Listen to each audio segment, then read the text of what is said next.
श्री ओम नमः सिद्धेभ्यः। जय श्री ओम नमः सिद्धेभ्यः। जय श्री ओम नमः सिद्धेभ्यः। सर्वमंगलमांगल्यं सर्वकल्याणकारकं प्रधानं सर्वधर्माणां जैनं जयतु शासनम्। पंच परमेष्टि भगवान की आचार्य श्री गुरुवर कुंद कुंद महाराज की आचार्य श्री गुरुवर विद्यासागर महाराज की व्यापक समाज तेज चक्रवर्ती मुनि पुंगव श्री सुधा सागर जी महाराज की, 16 सिख गंभीर सागर जी महाराज की।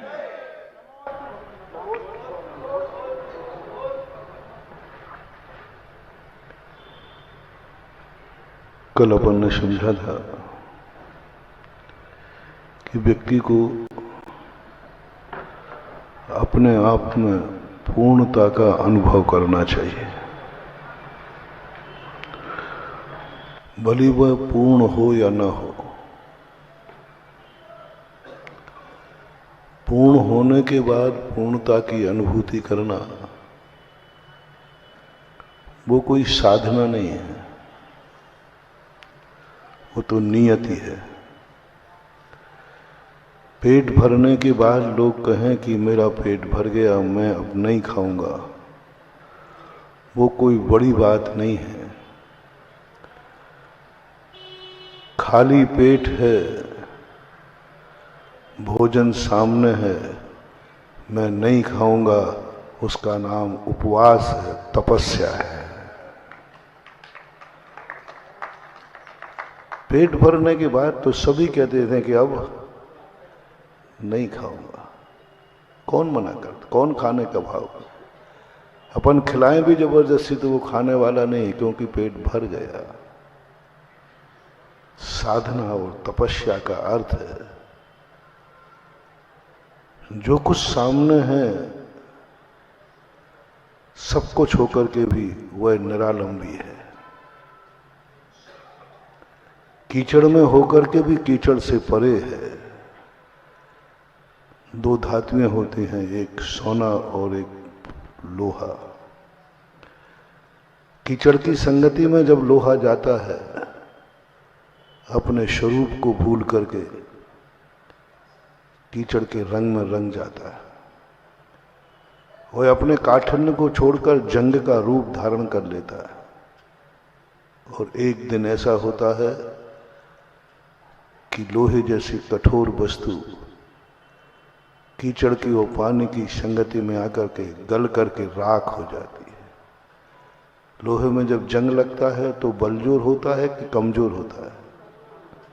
कमजोर होता है, क्यों? वो कीचड़ से प्रभावित है। और सोना जो होता है वो भी कीचड़ में पड़ा रहता है, लेकिन वो कीचड़ से प्रभावित न होकर के अपने स्वरूप में स्थित होता है। उसकी किंचित मात्र भी शक्ति कम नहीं होती। इसलिए सम्यक दृष्टि और सम्यक ज्ञानी को जैनाचार्यों ने कहा है, कादे में हेम अमल है, जल से भिन्न कमल। कादे में, कादे यानी कीचड़ में। कीचड़ में जैसा सोना कीचड़ से प्रभावित नहीं होता, उसका सहारा नहीं लेता, उसका आलम्बन नहीं रहता,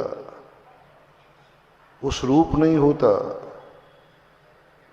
लाखों करोड़ों अरबों वर्षों तक सोना कीचड़ में पड़ा रहे, उसका कुछ भी बिगाड़ नहीं होता। सम्यक दृष्टि का रूप, सम्यक ज्ञानी का स्वरूप ऐसा ही होता है। वो एक तत्व दृष्टि से अपनी आत्मा को स्वर्णमयी बना लेता है।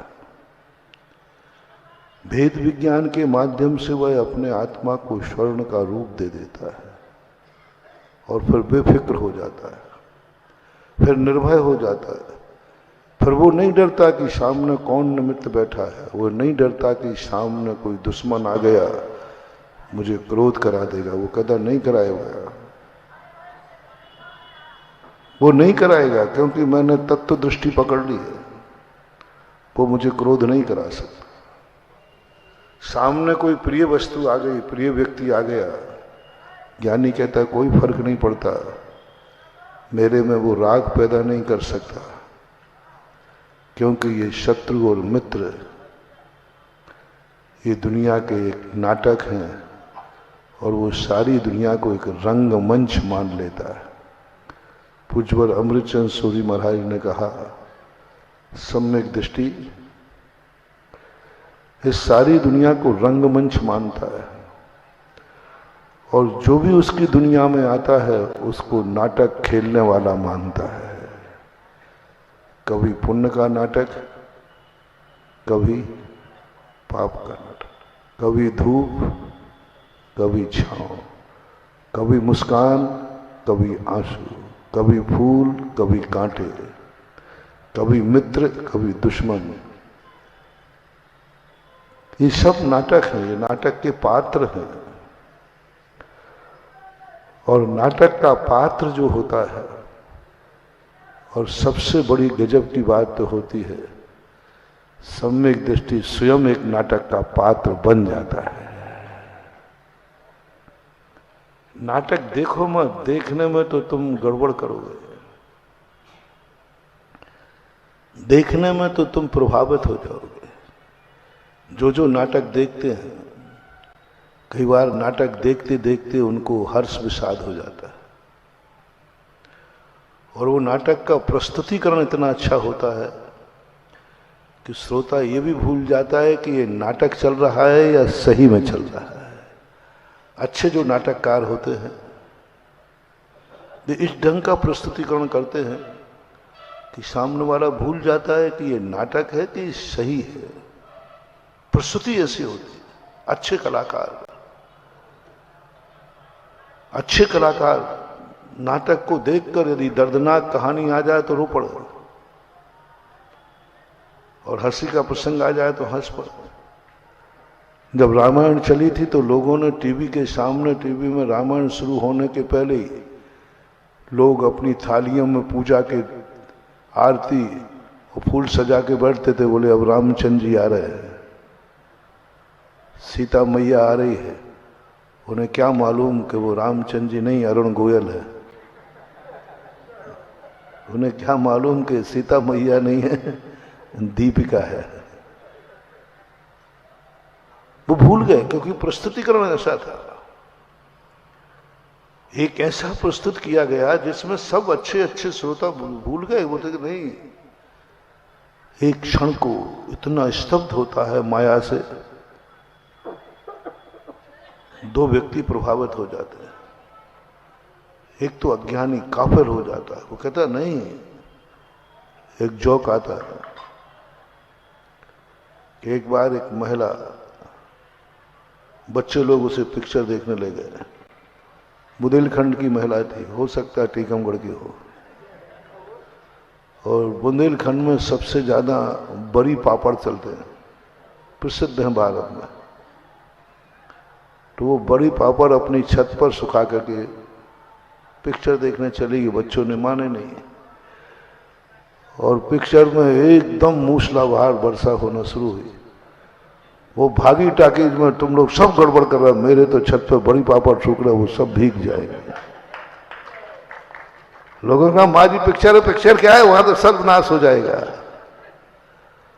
और जैसे वो आकर के देखती है टाकीज के बाहर, तो कड़ाके की धूप निकली है। अब वो काबिल हो गई कि अंदर का जो बरस रहा है वो पानी सही है कि बाहर की धूप सही है। मिथ्या दृष्टि, अज्ञानी इस संसार को ऐसा ही मान लेता है। पर्दे की बरसात को वो सही की बरसात मान लेता है। वो नाटकीय दृश्य को सही का दृश्य मान लेता है। उसको अनुभव में भी आ जाता है कि नहीं, सही में बरसात हो रही है। लेकिन जब वो बाद में खोज करता है, बाहर देखता है, तो कहता नहीं, ये तो धूप है, धूप है। दूसरा व्यक्ति वह हो जाता है जो भावुक होता है, भावनाओं में बह जाता है, अपने स्वरूप को भूल जाता है। लेकिन सम्यक दृष्टि जो होता है वो कहता नहीं, मैं इस दुनिया को दृष्टा बन के नहीं देखूंगा, मैं ज्ञाता भी बनूंगा। दृष्टा बनकर के दुनिया को देखने में भ्रम हो सकता है, लेकिन हम ज्ञाता बनेंगे, और ज्ञाता बनने के लिए तुम्हें खुद उस पात्र में उतरना पड़ेगा, तुम्हें खुद उस नाटक में भाग लेना पड़ेगा, तुम्हें खुद एक नाटक खोर बनना पड़ेगा, तब कहीं तुम नाटक की ओरिजिनलिटी समझ पाओगे। अन्यथा तो लोग ऐसा प्रस्तुतिकरण करते हैं कि हमें लगता है कि ये मेरे से इतना राग कर रहा है तो मेरा ही होगा, मुझे इतना चाहता है, मुझे इतना चाहता है। नहीं बंधु, शुतदारा होय न सीरी, सब स्वार्थ के हैं भीरी। मैं आपसे पूछना चाहता हूं, आप पत्नीवान भी हैं, आपका बेटे भी हैं, आपका परिवार है। आपसे पूछना चाहता हूं कि आपका बेटा, आपकी मां स्वार्थी है, नाटकखोर है, वो तुम्हें नहीं चाहती है, ये नाटक है। क्या आप इस बात को स्वीकार करने को तैयार हैं?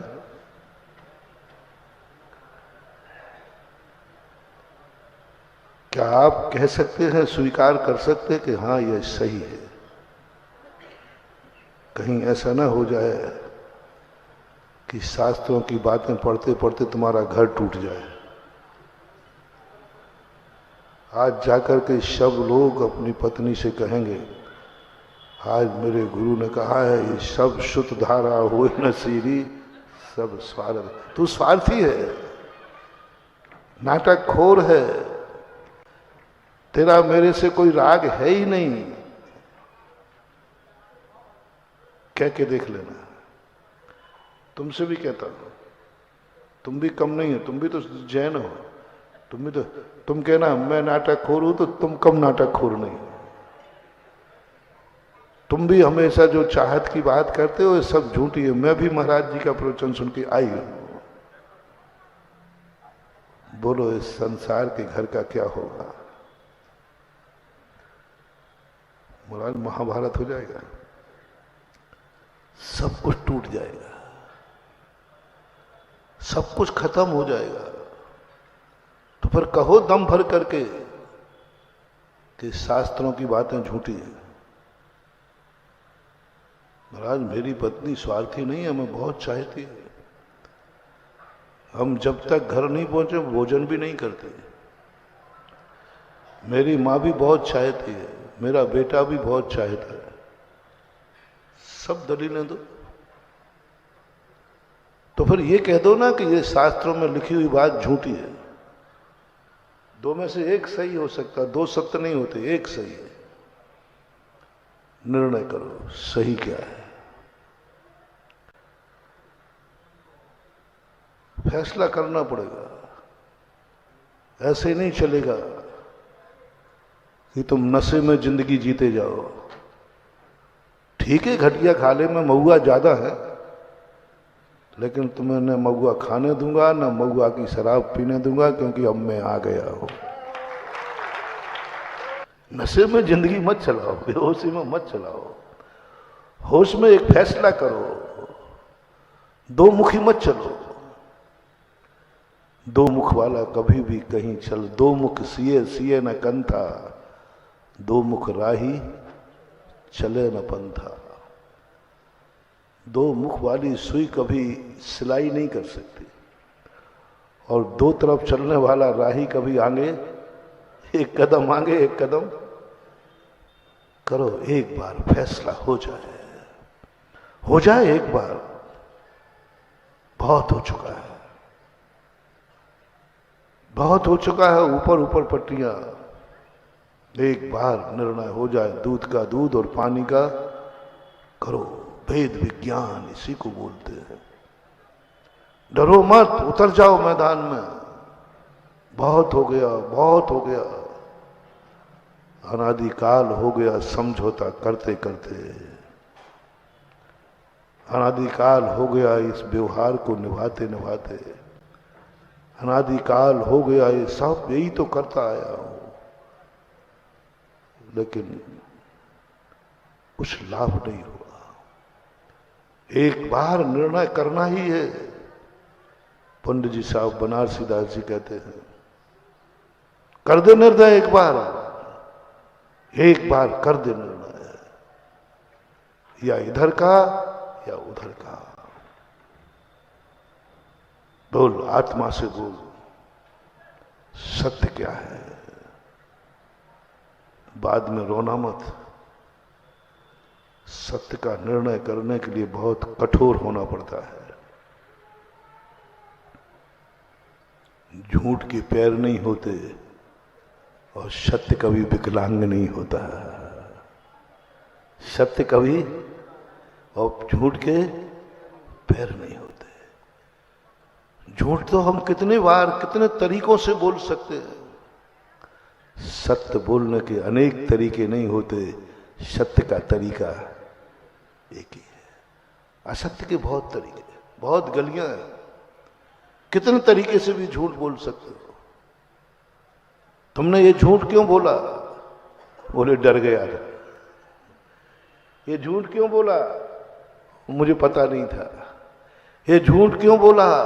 लोभ था। ये झूठ क्यों बोला? मोह था। ये झूठ क्यों बोला?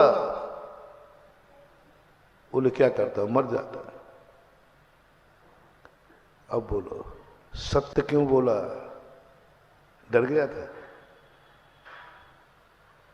डर करके व्यक्ति झूठ बोलता है, डर करके कभी सत्य नहीं बोलता। मोह में सत्य नहीं बोलता, मोह में झूठ बोलता है। एक बार फैसला होना, करना ही पड़ेगा। मानो बहुत हो गया, सिर से ऊपर हो गया, आर पार का हो जाए। आज नहीं कल तो करना, तो यदि भव्य हो तो। पहले तुम लोग बताओ, अपने आप को तुम भव्य मानते हो या अभव्य? नहीं, जो आप मानते हो, मेरे कोई जबरदस्ती नहीं है। आप भव्य मानते क्या हो? भव्य मानते हो या अभव्य? हम तो यही मानते हैं कि सब मानते महाराज हम लोग भव्य हैं। भव्य हो तो एक दिन तो करना ही है। एक दिन तो भेद विज्ञान करना ही है। एक और तो एक ना एक दिन दूध का पानी करना ही है। जब करना ही नियत है, करना ही मेरा ध्रुव सत्य है, करना ही मेरा भव्यत्व है, तो फिर देरी क्यों करें? आज ही कर डालेना। आपकी आदत है, आज करंते काल कर, काल करंते परसों। जल्दी जल्दी क्यों करता है? अभी तो जीना बरसों। जल्दी क्या कर रहा? अभी तो महाराज आए हैं। आए नहीं हैं, 3-4 दिन कम हो गए हैं। अभी तो आए हैं महाराज, अभी तो जन्म हुआ है। अरे जन्म नहीं हुआ है, जिंदगी का एक दिन कम हो गया है। जो दिन कट सो आऊ में अवश्य घट, बूंद बूंद रीते जैसे अंजुली को जल है। अपन ने अंजुली भर ली, अपन ऊपर देख रहे हैं मेरी अंजुली भरी है, थोड़ा नीचे देख, एक एक बूंद। हमारी जिंदगी बढ़ नहीं रही है, हमारी जिंदगी दिन प्रतिदिन घट रही है। और हम जल रहे हैं कि अभी तो जीना बरसों है। ज्ञानी कहता है काल करंते आज कर, आज करंते अब, पल में पल रहे होएगो, बहुर करेगो कहो। कल का दिन गया, वो दिन दोबारा लौटने वाला नहीं है। जो दिन गया, कल का दिन गया। कल का एक ऐतिहासिक दिन था, कल का दिन एक किस्मत का दिन था, कल का दिन एक जन्म जन्म के पुण्यात्माओं की लिस्ट बनाने का पुण्य था। जन्म जन्म के पुण्यात्मा, अभी के पुण्यात्मा नहीं, आज के पुण्यात्मा की चर्चा नहीं कर रहा हूं, कल के पुण्यात्मा। जो कल का पुण्यात्मा था वो कल का पुण्यात्मा नहीं था, जन्म जन्म का पुण्यात्मा था। यदि जन्म जन्म का पुण्यात्मा न होता तो वो बोली ले ही नहीं सकता जैसे आप। जैसे कितनों ने इंद्र बनने के लिए हाथ उठाए थे परसों, प्रदीप भैया ने उठवाया था ना, सबने उठवाया, सबने हाथ उठाए थे, सबने इंद्राणी बनने के हाथ उठाए थे, सबने कहा हम बनना चाहते थे। जैसे अभी हमने कहा तुम लोग भव्य हो गया भव्य, सबने कहा भव्य। मोक्ष जाना चाहते हो, बोले सब जाना चाहते हैं। जाएगा कौन? सब कहते हैं अभव्य भी बैठा होगा तो वो भी क्या अपनी बेइज्जती कराएगा? मुंह से तो यही बोलेगा मैं भी भव्य। कोई अपने आप को अभव्य कह ही नहीं सकता। अभव्य भी होगा तो वो भी कहेगा भव्य है। कौन अपनी बेइज्जती कराएगा? कौन मोक्ष जाने की मना करेगा? कौन धर्मात्मा बनने की मना करेगा? कौन सम्यक दृष्टि बनने की मना करेगा? कोई नहीं करेगा। लेकिन बनेगा कौन? बनने की कोई मना करेगा नहीं, लेकिन बनेगा कौन? सौधर्म, कुबेर, ईशान सब बनना चाहते, लेकिन बनेगा कौन? जो जन्म जन्म का पुण्यात्मा होगा, इस जन्म का नहीं। धर्म क्रिया महानुभाव, ये मत समझना वर्तमान के पुण्यात्मा पर ही ये दुनिया नहीं चलती है। इसमें जन्म जन्म का पुण्य चाहिए। कोई मुनि बनता है तो कोई इसी जन्म का पुण्य नहीं है, जन्म जन्म का पुण्य उदय में आता है तब संचय मिलता है। आर्य खंड तुम्हें मिला, कोई पुण्य से मिला है, पुरुषार्थ से नहीं। अतीत में कोई भावना बड़ी होगी, तुम्हारा आर्य खंड में जन्म हुआ पुण्य से। मनुष्य बने पुण्य से, उच्च कुल जन्म हुआ पुण्य से, टीकमगढ़ में जन्म हुआ पुण्य से, नंदीश्वर कॉलोनी में मंदिर बना पुण्य से। कल मैंने कहा था यहां कोई भगवान का अतिशय नहीं है। चौथे काल में भगवानों के अतिशय होते थे, चौथे काल में भगवानों के अतिशय होते थे, वो भगवान के काम आते थे। 34 अतिशय होते हैं प्रभु के, भगवान के 34 अतिशय। 10 जन्म के, 10 केवल ज्ञान के और 14 देवकृत होते। 34 अतिशय होते, ये भगवान के होते। वे भगवान के काम आते हैं, तुम्हारे कोई काम नहीं आते, सब उनके काम आते हैं। वे चलते हैं, भूमि कंटक विहीन हो जाती है। हमारे लिए नहीं, उनके लिए। भगवानों के जितने अतिशय हैं वे सब भगवान के काम आते हैं। बज्र सब नाराज संगन है, अतुल बल है, सौंदर्य है, जो कुछ भी उनके हैं। मलमूत्र नहीं होना, पसीना नहीं आना, ये सारे के सारे 10 अतिशय जन्म के। केवल ज्ञान के आकाश में चलना, सुभिक्ष होना, 100 योजन तक सुभिक्ष हो जाना, दिव्य धुनी आदि, अष्ट प्रातिहारी, ये सब मैंने पूरे भगवान के 40 मूल गुण देख लिए। अपने काम का कुछ भी नहीं है, और जो हमारे काम का नहीं है हम उससे क्या मतलब लेंगे? जो हमारा नहीं, कोई काम का नहीं, सब उनको। मुझे तो क्या काम मिल रहा है? मेरे लिए क्या मिल रहा है? अरे उनको शरीर में पसीना नहीं आएगा, हम तो पसीना बहाएंगे। हमें क्या मिलने वाला, उनको नहीं आएगा पसीना, ठीक है। लेकिन पंचम काल में महानुभाव, एक भी अतिशय भगवान का नहीं है, सारे अतिशय हमारे हैं, हम करते हैं, हमें मिलते हैं। मंदिरों में अतिशय आएगा, कल जिज्ञासा आई थी, भगवान के कारण से नहीं, हमारी भक्ति के कारण से अतिशय आएगा, हमारी श्रद्धा के कारण से। शास्त्रों में मुझे चौथे काल में कोई अतिशय मंदिर नहीं मिला, अतिशय क्षेत्र नहीं मिला, और पंचम काल में पग पग पर अतिशय क्षेत्र हैं। ये भगवान की महिमा नहीं है, ये अपन भक्तों की और भक्ति की महिमा है। मैंने कल बहुत बड़ी बात कही थी, बंधु, समझने वाला समझ जाए। आज जो कुछ भी है सब हमारे पुण्य से है। हमें आर्य खंड में जन्म मिला किसके पुण्य से? भगवान के पुण्य से। बोलो, हमारा पुण्य से। हमने कुछ किया था, मरते समय भाव किया था, भगवान कहीं भी जन्मूं, ऐसे स्थान पर जन्मूं जहां पर मेरे भगवानों ने जन्म लिया हो, उनका विहार हुआ हो, उनके लिए जो स्थान हो। आर्य खंड कोई साधारण स्थान नहीं मिलता। मानो मैं सदा करता हूं, जब आप कोई कार्यक्रम करते ना, फंक्शन, तो आप आगे एक सफेद चादर बिछा देते हैं, और पूरे पंडाल में फिर सफेद नहीं रहती। वो सफेद चादर का अर्थ क्या है, क्या संकेत है? वीआईपी। कोई वीआईपी बड़ा आदमी आने वाला है, कोई हुकूमत वाला आने वाला है, कोई ऐसा आदमी आने वाला है जो तुम उसके सामने कुछ भी नहीं लगते, इसलिए उसको चादर बिछाई गई अलग से। और बड़ा होगा तो थोड़ी तकिया लगा दे, और बड़ा होगा तो गद्दी बिछा दे।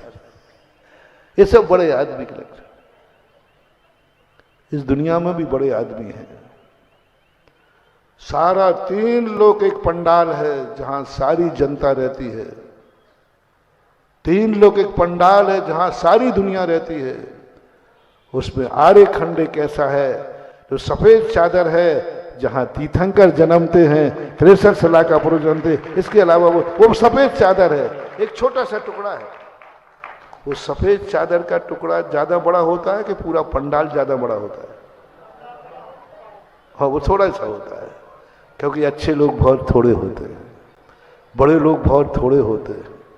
बड़े लोगों का बहुत थोड़े, उनकी संख्या कम होती है। ये 3 लोक में जो आर्य खंड है, ये महान वीआईपी के लिए बनाया गया। मैंने सोचा अलग से आर्य खंड देने की क्या जरूरत थी? आर्य खंड में जो दुनिया में होता वो यहां होता। चारों संज्ञाएं दुनिया में, उसके लिए आर्य खंड बनाने की क्या जरूरत थी? आहार, वह, मैथुन, परिग्रह सारी दुनिया में, अकेले आर्य खंड का क्यों? सारी दुनिया में सभी लोग आहार करते हैं, राग रंग करते हैं, दुनिया करते हैं, सब कुछ करते हैं, उसके लिए तो सब एक समान है। सारा 3 लोग एक समान है, फिर ये सफेद चादर क्यों? घर में सभी भोजन खाते हैं, फिर आज चौका क्यों? क्या महाराज ही भोजन करते हैं कि तुम भी करते हो? नहीं, मुझे पता नहीं, शायद भोजन मैं ही करता हूं। टीकमगढ़ के लोग तो भोजन करते ही नहीं।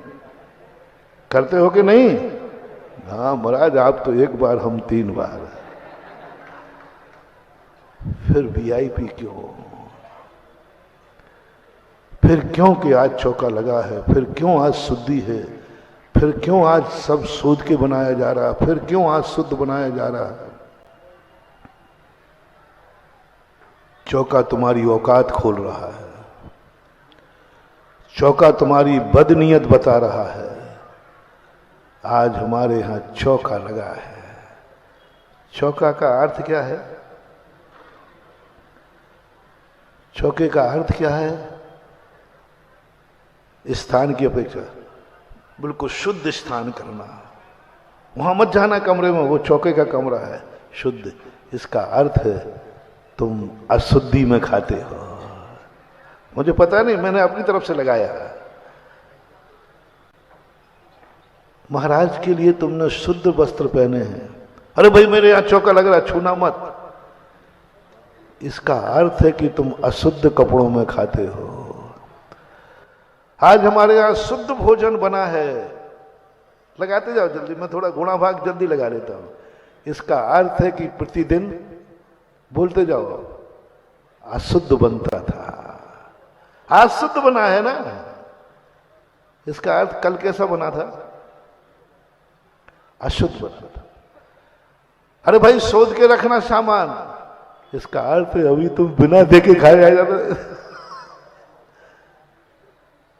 आज तुम्हारा कुछ अच्छा करना बता रहा है कि कल तक हमने बुरा किया है, बुरा खाया है, अब बिना देखे खाया है, बिना विचार के खाया है, अशुद्धि में खाया है।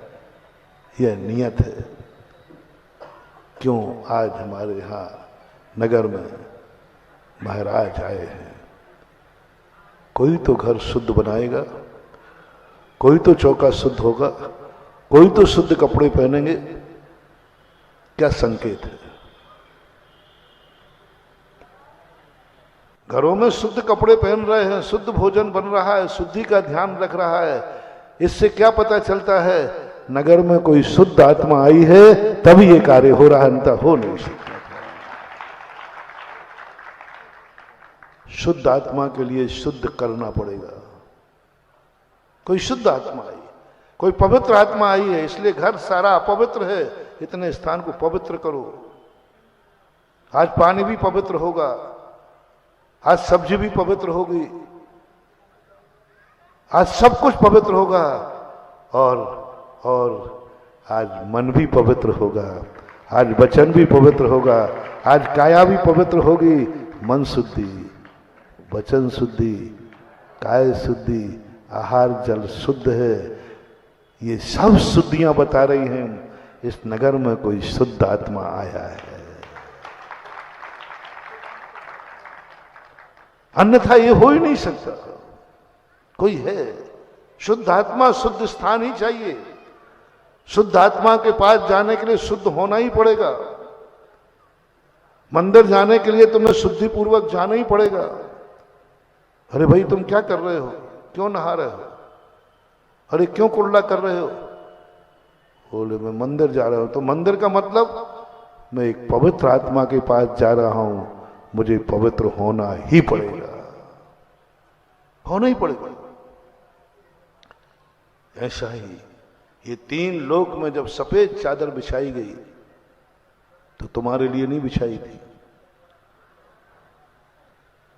63 सलाका पुरुषों को बुलाई थी।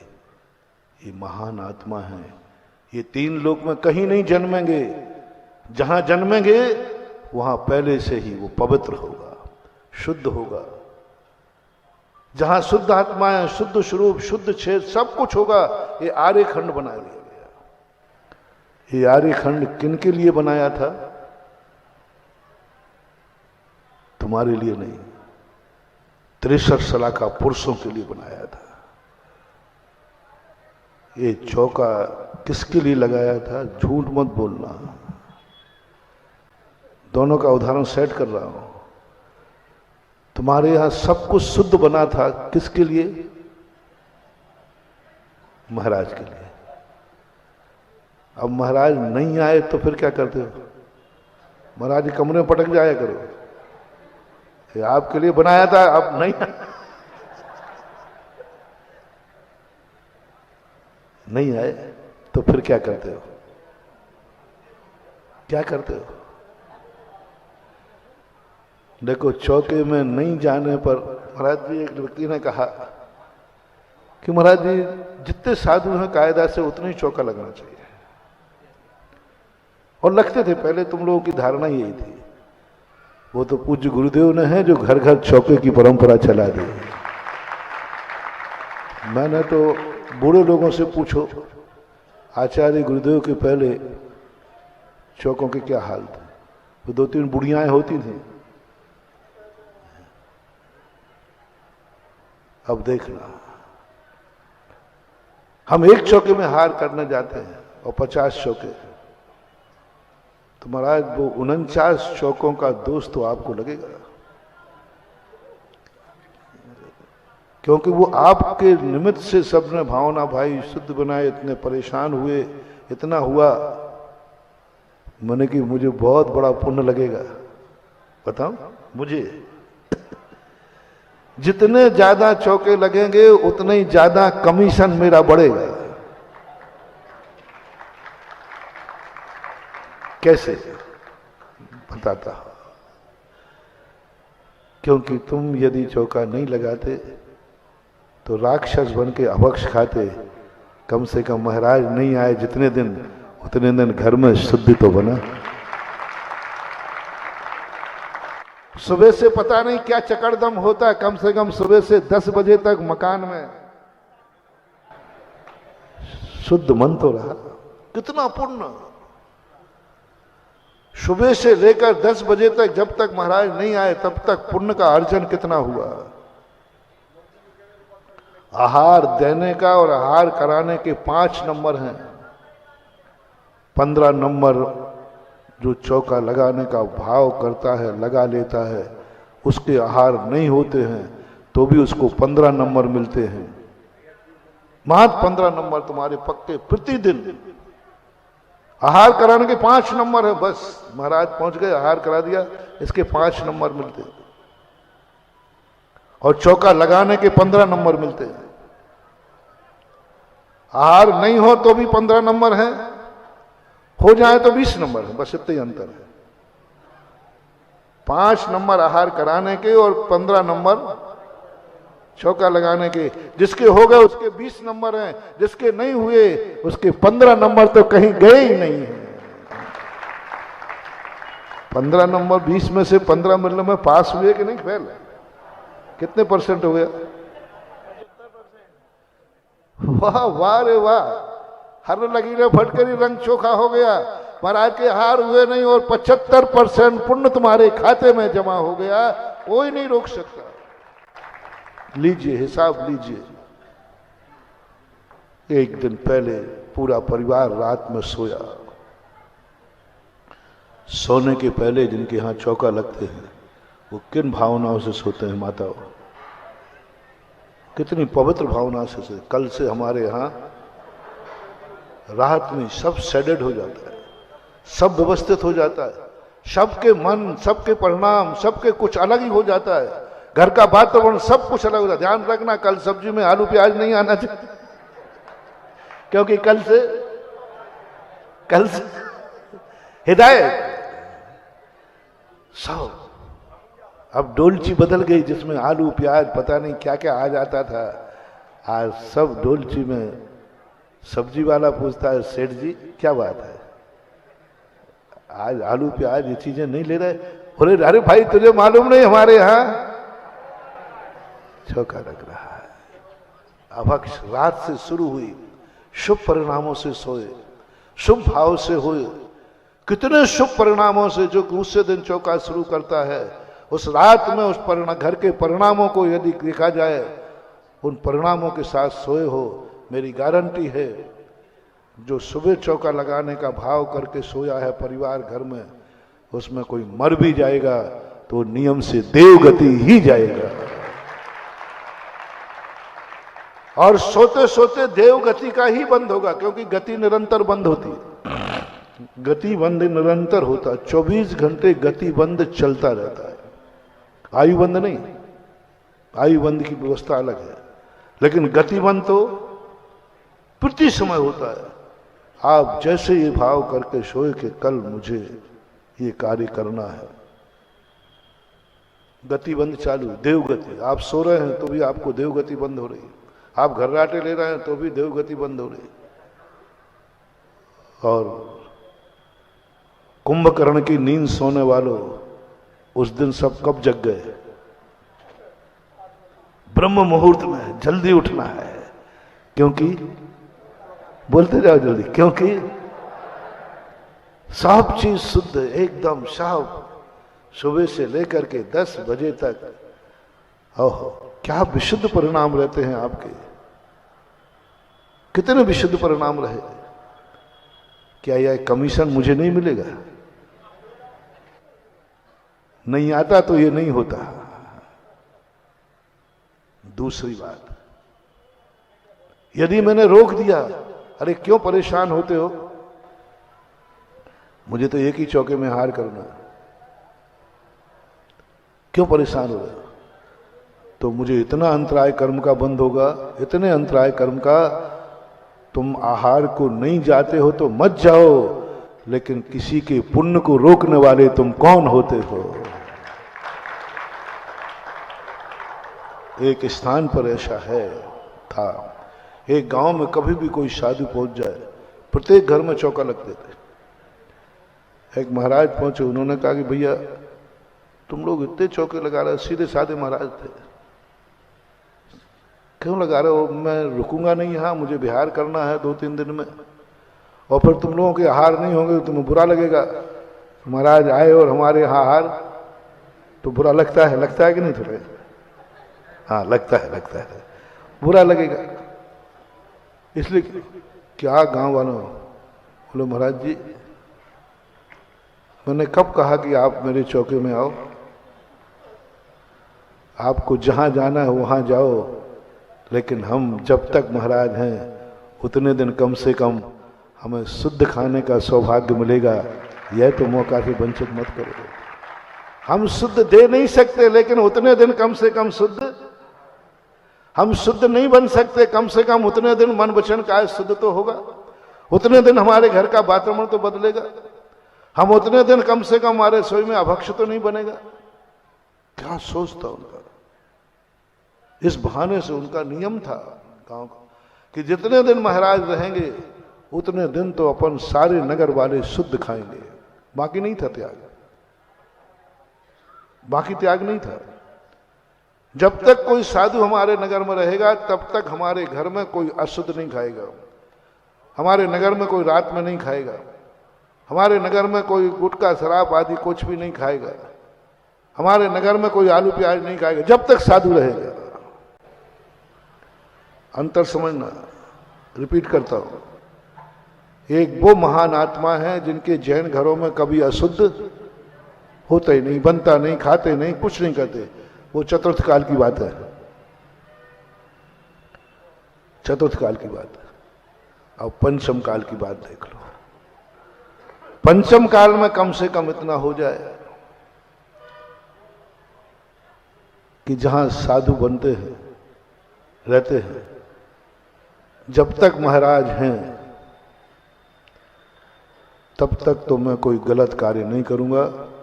माता, जब तक हमारे नगर में साधु है हमारे घर में अशुद्ध भोजन नहीं आएगा, गड़ंत नहीं आएगा, आलू प्याज नहीं आएगा, कोई रात में नहीं खाएगा। गुटखा वाला इतनी कर ले, जब तक महाराज हैं तब तक मैं गुटखा नहीं खाऊंगा। मेरे नगर में महाराज और मैं ये करूं, इतना तो नहीं करूंगा, इतना पापी नहीं हूं, मैं गुटखा छोड़ नहीं सकता, देखिए साहब, लेकिन जब तक गुरुजी हैं तब तक तो नहीं खाऊंगा, इतना गया बीता भी नहीं हो। जब तक महाराज है हमारे घरों में रात में नहीं खाएगा कोई, ठीक है हम रात्रि भोजन नहीं छोड़ सकते, लेकिन गुरु महाराज मेरे नगर में है और मैं रात में खाऊं मेरे घर में नहीं। जब तक महाराज है तब तक मैं रात में नहीं खाऊंगा, तब तक मेरे घर में कोई अशुद्ध चीज नहीं बनेगी। कितना बड़ा त्याग, ये भी त्याग कम नहीं है। कम से कम तुमने अपनी लाज रखी या नहीं रखी, लेकिन गुरु की महिमा कितनी बढ़ा दी कि गुरु, और यदि ऐसा तुमने कर लिया ना, ऐसा तुमने कर लिया ना, तो तुम्हारा जन्म ऐसे स्थान पर होगा जहां सदा गुरु महाराज बने रहेंगे। तुम्हारा ऐसे स्थान पर जन्म होगा जहां कोई ना कोई साधु मिलता रहेगा, क्योंकि तुमने एक बार संकल्प किया था कि हम कम से कम उस समय तो नहीं खाएंगे। ये निमित्त की महिमा, ये काल की महिमा भी है। और दिन तो छोड़ो, मैं मात्र एक दिन अष्टमी चौदस को रात में नहीं खाऊंगा, अष्टमी चौदस को गुटखा नहीं खाऊंगा, अष्टमी चौदस को अभक्ष नहीं बनेगा। मात्र एक दिन की चांडाल ने हिंसा का त्याग किया था, और उस चंडाल ने वह नियम मृत्यु दम तक फैला था। ऐसे ही नहीं मर जाऊंगा तो आज तो नहीं करूंगा। उस चंडाल को देवता कमल बिछाने आ गए और देवताओं ने उसकी जय जयकार बोली। किसकी महिमा? मात हमेशा हिंसा का त्याग नहीं किया था, मात्र एक दिन 14 के दिन नहीं करूंगा। और मौका आ गया, और मौका ऐसा बन गया, ऐसा निमित्त बन गया। 14 के दिन ही फांसी चढ़ाने की बात आ गई। उसने कहा आज तो नहीं चढ़ाऊंगा। तो राजा ने कहा तुझे भी फांसी दे दिया, दे दो साहब। तो कहता मौत तक भी नियम नहीं तोड़ूंगा। एक दिन का त्याग भी, उसको समुद्र में फेंक दिया गया। देवताओं ने आकर के कमल की रचना करते चांडाल की जय जयकार बोली, मात्र एक दिन का। तुम कुछ तो लाज रखो। तुम जो कुछ भी पाप करते हो, जो कुछ भी पाप करते हो, उसकी कुछ तो लाज रखो। हम ये नहीं कह रहे कि तुम पाप छोड़ दो। मैं इतना कहना चाहता हूं, ये पाप है, तुम स्वीकार कर लो, बस इतनी काफी है। जो तुम करते हो, रात में खाते हो, मैं कोई ऐतराज नहीं कर रहा हूं, कर भी नहीं पाऊंगा। तुम्हें मनवा लूं, ये भी मैं कोई दावा नहीं कर सकता कि तुम मान जाओगे, नहीं कर सकता, और मनवाऊंगा भी नहीं, मनवाऊंगा भी नहीं। कम से कम इतना एहसास कराना चाहता हूं, जो कुछ भी तुम करते, शराब पीते हो, गुटखा खाते हो, अभक्ष खाते हो, मंदिर नहीं आते हो, चलो मैं सब पे एग्री होता हूं, फिर भी मैं तुम्हें अपना चेला बना लूंगा, आशीर्वाद दे दूंगा। तुम कुछ भी नहीं, जितनी चीजें मैं चाहता हूं उनमें से आप एक एक नहीं करते। मैं कहूं रात्रि भोजन त्याग दो, नहीं त्यागूंगा। मंदिर आ जाओ, नहीं आऊंगा। अभिषेक कर लो, नहीं करूंगा। अभक्ष त्याग कर दो, नहीं करूंगा। गुटखा त्याग कर दो, नहीं करूंगा। शराब त्याग कर दो, मैं नहीं करूंगा। गंदी आदतें छोड़ दो, मैं नहीं करूंगा। व्यसन छोड़ दो, मैं नहीं छोड़ूंगा। मतलब जो हमें कहना है, तुम्हें क्या कहना है वो तुम्हारी आदत, क्योंकि हमारा तुम्हारे 36 का आंकड़ा है।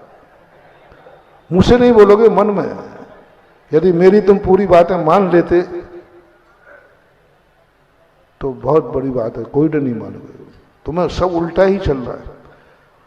और ज्यादा तुम मालूम मेरी कितनी मजाक उड़ाते हो। वो एक छोटे होते ना बच्चे, तो दोस्त उसका बुलाने आता है और माँ कहती बेटा बाहर मत जाना। तो दोस्त कहता है यार तेरी माँ पुकार रही। तो वो बोलता तो नहीं, बोलेगा तो पिट जाएगा। वो दोस्त से इशारे से क्या करता है, इसका तो स्क्रू,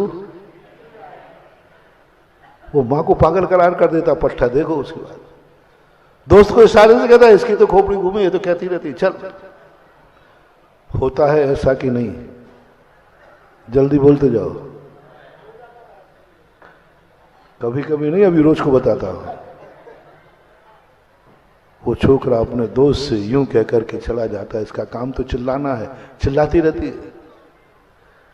ऐसा एक भी बच्चा नहीं है तुम में से कभी कभी क्या जिसने तुम्हें माँ बाप ने रोका हो, जिस कार्य के लिए वो कार्य तुमने न किया हो। कोई एक भी बालक नहीं है जिंदगी में ऐसा कभी ना हुआ हो। ऐसा कोई दावा नहीं कर सकता कि माँ ने जिस कार्य को रोका है और तुमने वो न किया हो। पिता ने जहां जाने से रोका है तुमने ना गए हो, ऐसा हो ही नहीं सकता। कोई ना कोई बात ऐसी हो जाती है। हर व्यक्ति अभी ऐसी गलती कर बैठता है। और बात की बात बताओ, अभी की एक भी व्यक्ति ऐसा नहीं है जो कोई ना कोई बुराई अपने अंदर छुपाए बैठा है, जिसे किसी को नहीं बताया। माँ को भी नहीं बताया, पिता को भी नहीं मालूम, छुपाए हो तुम। हर व्यक्ति के अंदर एक ऐसी बुराई होती है वो किसी को नहीं बताता। सब लोग स्वयं अपने आप में चले जाओ, पूछो, तुम अपनी पूछो कोई ऐसी गंदी आदत जिसको तुम छुपाए बैठे हो, मां को नहीं बताया। देखो कौन सी ऐसी गलती आता है जो तुमने अभी तक मां को नहीं बताई और अभी भी नहीं बता रहे हो, और मेरे कहने के बाद भी नहीं बताओगे, मुझे मालूम है। कोई एक ऐसी हरकत जो पिता को नहीं बताई तुम छुपाए हो, ऐसा कोई व्यक्ति नहीं है जिसके अंदर कोई ऐसी बुराई ना हो जो पिता से छुपा रहा हो। और कह दो, एक कोई बुराई जरूर तुमने जिंदगी में की है जिसका अभी तक तुमने अपनी पत्नी को नहीं बताया। मेरे घर का एक सदस्य तो होगा जिसकी, जो हमारा कोई तो सदस्य होगा, जब भगवान मेरे टीकमगढ़ में आएंगे मेरा परिवार का सदस्य उनकी आगवानी करेगा अर्घ्य लेकर के। मेरा घर मौजूद होना चाहिए। भगवान तुम्हारे टीकमगढ़ में उतरेंगे और तुम घर में रहोगे तो ये सिर्फ बेशरम नहीं है भगवान के तुम्हारे लिए करते रहे। आज टीकमगढ़ में भगवान का अवतरण होगा। हर घर एक नियम के हमारे परिवार का एक सदस्य कम से कम आगवानी में मौजूद रहेगा, आगवानी में मौजूद रहेगा, इंद्र बन करके मौजूद रहेगा। हाथ में अर्घ होगी, पूजा की थाली होगी, गर्भ कल्याणक की पूजा कर रहे होंगे और भगवान का अवतरण हो रहा होगा।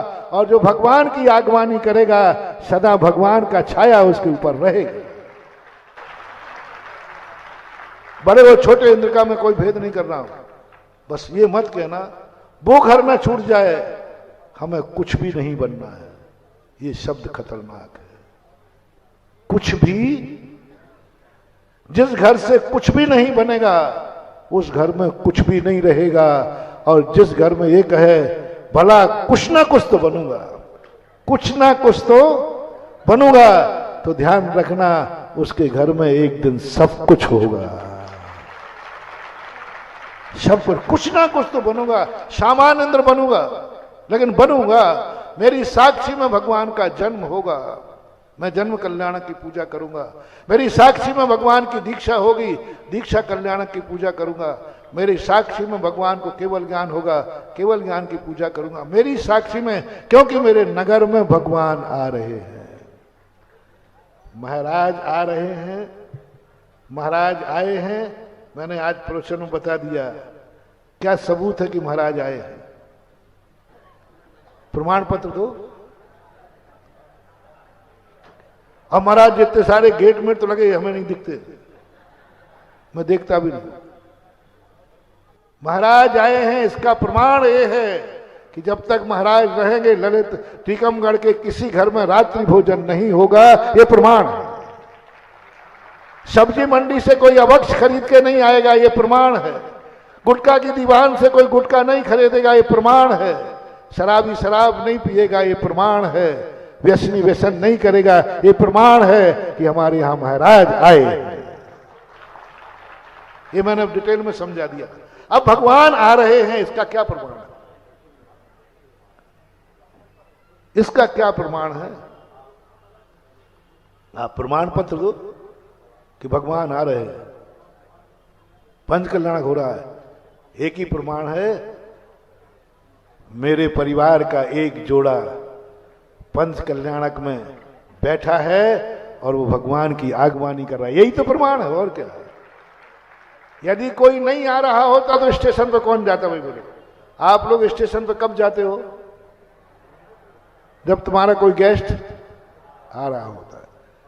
मेरा पंच कल्याणक में बैठना, मेरा उस स्टेशन पर अर्घ लेके खड़ा होना बता रहा है कि मेरे नगर में कोई भगवान आ रहा है।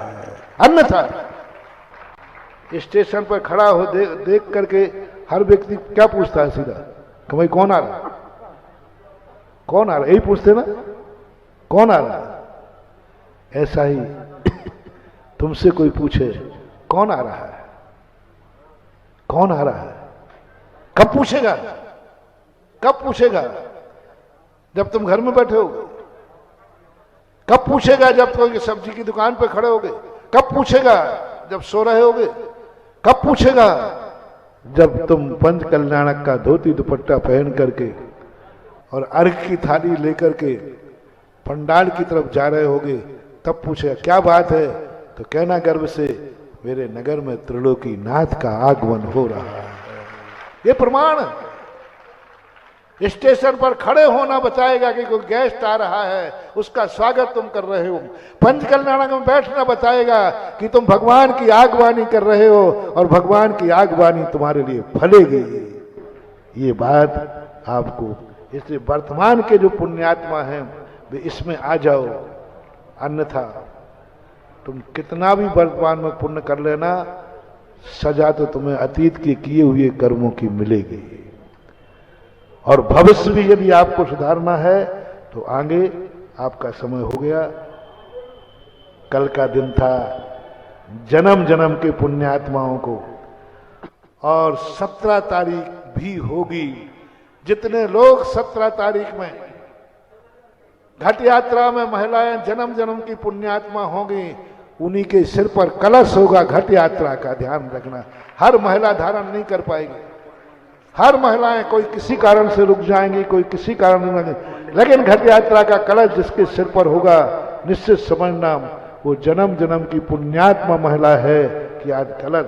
और घट यात्रा का कलश मेरा तो कहना है 3 महिलाओं को धारण करना है घट यात्रा का। पहला कलश जो विवाहित हो चुकी है, क्योंकि जिस घर पर भगवान के तीर्थंकर के आगमन का कलश होता है, उनकी आगवानी के लिए वह कलश उसके सौभाग्य को सुरक्षित करता है।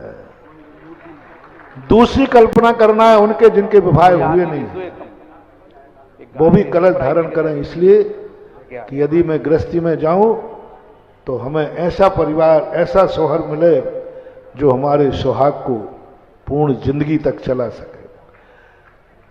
तीसरे उनको भी करना है जो व्यक्तियों के मन में ऐसे भाव होते हैं कि नहीं, जिनेन्द्र देव की भक्ति, हमारा जो कुछ हो तो हो, मेरे तो भगवान आ रहे हैं, उनका सगुन होना चाहिए, इसलिए मैं मंगल कलश लेके जा रही हूं। 3 बात, अपने लिए या भगवान के लिए।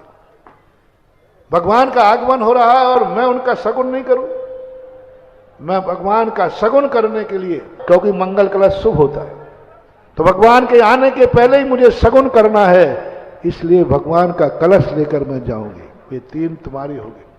और जब 17 तारीख को होगा, जितने पंडाल में बैठे होंगे वे जन्म जन्म के पुण्यात्मा होंगे, जन्म जन्म के पुण्यात्मा होंगे, और जो नहीं बैठेंगे वे अतीत के तो पुण्यात्मा नहीं होंगे, ये पक्का है। अब वर्तमान के होंगे, इसकी चर्चा बाद में करूंगा। महावीर भगवान की